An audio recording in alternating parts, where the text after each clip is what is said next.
जय हिंद साथियों, मैं हरिवंश आप सभी का स्वागत करता हूं आपके अपने चैनल द साइंस कॉन्सेप्ट। साथियों, आज मैं बात करने आया हूं आपसे एक ऐसे विषय पर जो बहुत ही महत्वपूर्ण मुद्दा बन गया है और मैं तो कहूं कि स्टूडेंटों के साथ बहुत ही बुरा हो रहा है, बिल्कुल भी अच्छा नहीं हो रहा। क्योंकि एक तो बेरोजगारी इतनी है, बहुत चरम सीमा लेवल पर जा रही है। ऊपर से जो स्टूडेंट्स तैयारी कर रहे हैं वो एक एक भर्तियों में इतना उलझ से जा रहे हैं कि उन्हें कई वर्ष तक जो है लग जाते हैं।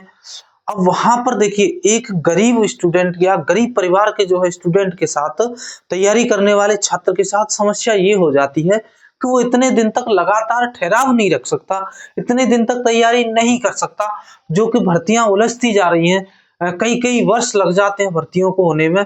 उस बीच उसे क्या क्या दिक्कत होती है, और आइए हम एक ऐसी ही भर्ती के बारे में जो है समझते हैं जिसे आप रेलवे ग्रुप डी कहते हैं। वैसे तो दोस्तों सदियों से, या मैं कहूँ कई वर्षों से, कई दशक से ऐसा होता आ रहा है कि रेलवे की जो है भर्ती कभी भी बहुत जल्दी नहीं हो पाई है, इसमें अत्यधिक समय लगता है। लेकिन इस बार जो हालतें हैं वो बहुत ज्यादा कहने योग्य नहीं है। आखिर इसमें किसकी गलती है जो यह भर्ती जो है विवादों में उलझ गई है, केसों में उलझ गई है? वो सब चीज यहाँ पर हम समझेंगे कि आखिर किसकी गलती है ताकि वजह से ये ऐसा हुआ है। चलिए देखिए, पहला पॉइंट है दोस्तों, क्या केस रद्द हो चुका है? मैं कुछ 4-5 पॉइंटों पर आपसे चर्चा करूंगा कि क्या केस रद्द हो चुका है। देखिए साथियों, अभी जो है ये केस जो चल रहा था वो सुप्रीम कोर्ट में जो है इसकी सुनवाई के लिए कहा गया था। हालांकि उससे पहले ये जो है हाई कोर्ट में भी जा चुका था केस। इसमें क्या हुआ कि तुम्हारा लगभग 12 नवंबर को जो है यह सुनवाई हुई कैट के द्वारा, अर्थात हाई कोर्ट में भी सुनवाई हुई थी। लेकिन हाई कोर्ट ने कहा कि देखिए, हम इस तरह के मामले हम जो है नहीं देख सकते, या कह सकते हैं कि इन मामलों को देखने के लिए कैट होती है। तो उन्होंने ये फैसला किस पर छोड़ दिया? कैट पर। तो कैट ने क्या कहा कि भाई देखिए, जो ये केस हुआ था, ये केस था साथियों की जो आईटीआई पक्ष के स्टूडेंट से।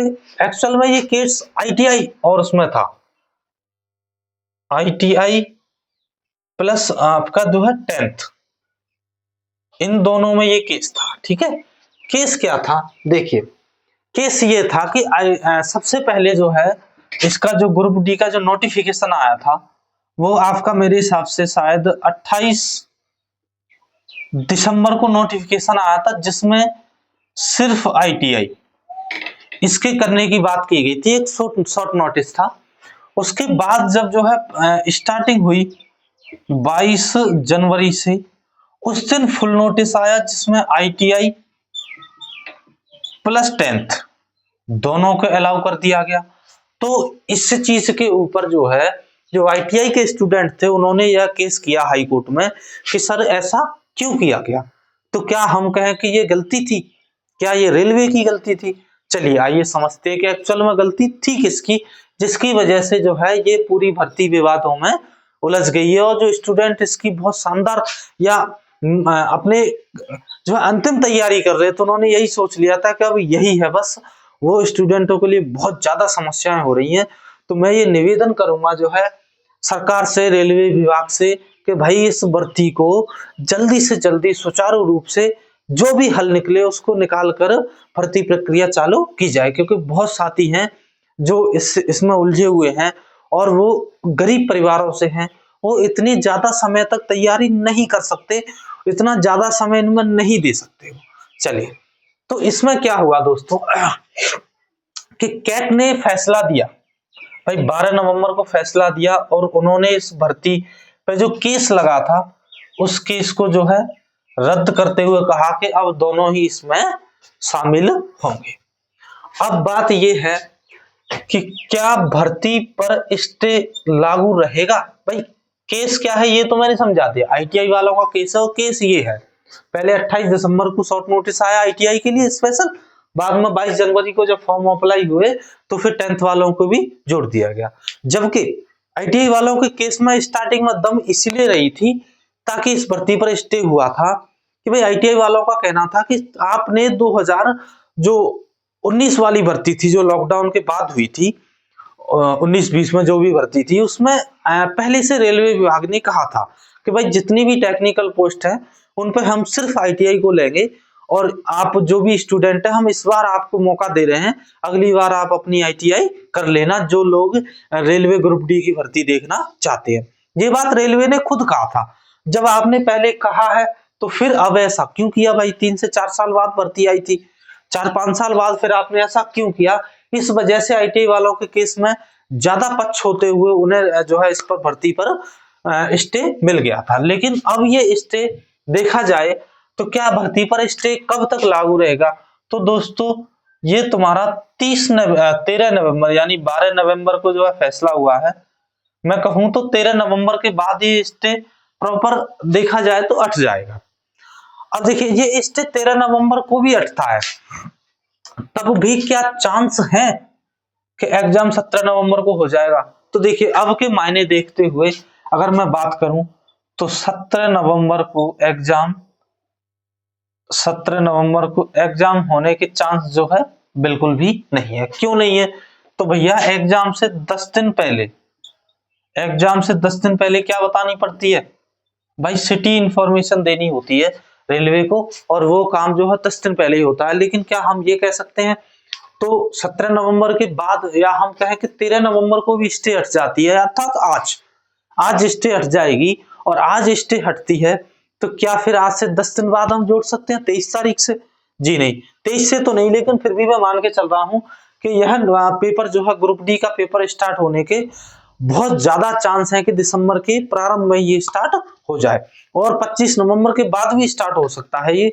अर्थात अब रेलवे को जो है बिल्कुल भी वो नहीं है। अब रेलवे खुद हाई कोर्ट के पास जा सकता है कि आपने जो भर्ती पर स्टे दिया था, ये लीजिए हमारे पास कैट का फैसला, अब आप ये स्टे हटा दीजिए ताकि हम भर्ती प्रक्रिया चालू रख सके। क्योंकि कहा जाता है कि रेलवे कंपनियों ने, जिन कंपनियों को ये ठेका दिया गया था railway group D exam conduct करवाने का, उन्होंने अपना पूरा जो है सिस्टम तैयार कर लिया था। उन्होंने अपने जो है कंप्यूटर लैब वगैरह सब बुक कर लिए, मतलब पूरा सिस्टम ही तैयार हो गया था, तभी तो ये डेट दी गई थी 17 नवंबर।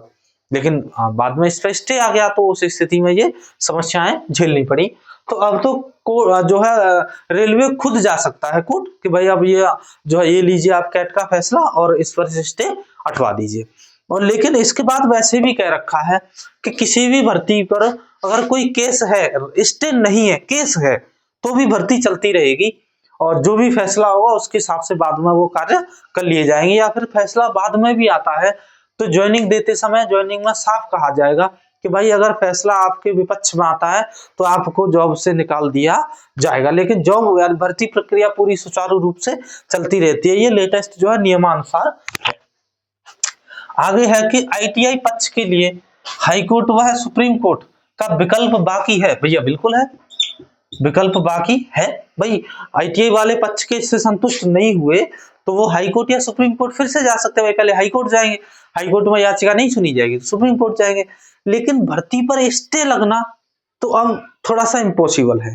कारण ये है कि आईटीआई वाले फिर भी जाएंगे तो पक्ष वो यही रखेंगे अपना, तो भैया पहले इन्होंने 28 दिसंबर को शॉर्ट नोटिस जारी किया था, और फिर 22 जनवरी को इन्होंने जो है 10th वालों को जोड़ दिया। एक बात ये और भी रख सकते हैं कि सर रेलवे ने जो पिछली भर्ती हुई थी, पिछली भर्ती में उन्होंने साफ कहा था कि हम इस बार 10th वालों को अलाउ कर रहे हैं टेक्निकल पोस्टों पर, लेकिन इसके बाद जो आगे भर्ती होगी, ये भर्ती लगभग 20-21 के आसपास हुई थी।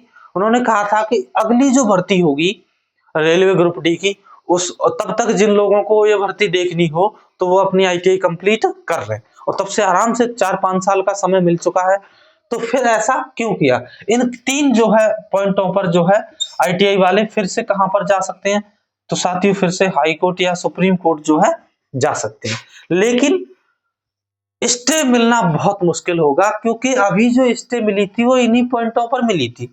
अब उन्हीं पॉइंटों पर तो दोबारा स्टे नहीं मिलेगी, क्योंकि भाई हाई कोर्ट ने जो फैसला दिया है, भाई कहते भी तो है भारत में तो सर्वोच्च न्यायालय ही होते हैं, न्यायालय ने जो फैसला दे दिया वो तो सबको मानना पड़ेगा, हमें भी आपको भी, ये तो सबको मानना पड़ेगा। तो यहाँ पर स्टे मिलना मुश्किल है। हालांकि उनके जो है हाई कोर्ट और सुप्रीम कोर्ट जाने के लिए विकल्प उनके खुले हुए हैं, वो जा सकते हैं। ठीक है, अब सुनेंगे आप, मैं अगर इसमें थोड़ी सी बात कर लूं कि इसमें एक्चुअल में गलती है किसकी, क्या इसमें जो है सरकार की गलती है, या फिर इन स्टूडेंटों की गलती है, या इन स्टूडेंट्स की गलती है, किसकी गलती है इसमें?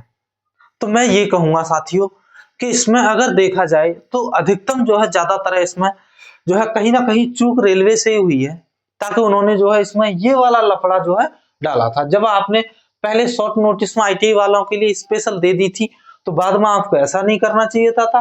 और अगर आपको इस डेट में ऐसा करना चाहिए था, तो फिर आपको ऐसा नहीं करना चाहिए।